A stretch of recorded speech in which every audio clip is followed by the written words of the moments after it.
Director of the St. Lucia National Trust, Bishnu Tulsie, insists the Pitons Management Area Advisory Committee should have seen the revised plans for the construction of a villa located at the base of Gros Pitons. Minister for Physical Planning, Herod Stanislas, denied that the site's World Heritage status is at risk, claiming that the Development Control Authority had approved subsequent plans. He states conform with the policy guidelines of the Limits of Acceptable Change study. But Tulsie says the PMAC should have been availed of the drawings. The PMAC should have been able to see it and to approve it. From the point of view of the trust, if the Minister of Planning is correct and what was approved is consistent with the guidelines, we are quite happy. We just want to know that that is in fact the case.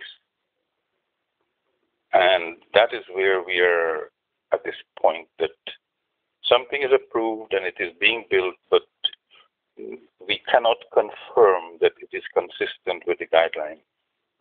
And that is the only concern that the trust has. There has been widespread condemnation of construction of any kind near the Twin Peaks. Planning Minister Stanislas, in a 7-minute statement, said the Dr. Kenny Anthony SLP government approved the sale of the private land by a St. Lucian to a Canadian business in 2015. Tulsie says the National Trust, which sits on the PMAC, is mainly concerned about adherence to procedure to preserve the heritage of the site. The trust has been engaged with this matter going back to 2008, when a previous developer had expressed interest. And going back to that time, we have always been advocating that any approval that is granted should be consistent with the Limits of Acceptable Change study and with the Hyder report that produced the building guidelines for the no-build zone. We were aware when the land was being sold to the current developer. And at the time, we wrote to government asking that any approvals that are granted should be consistent with the LAC study and the Hyder report. The National Trust Director says the PMAC, which oversees the sustainable development of the area, had rejected initial building plans in 2017, but is none the wiser on the revised proposal which supposedly won DCA approval in 2018.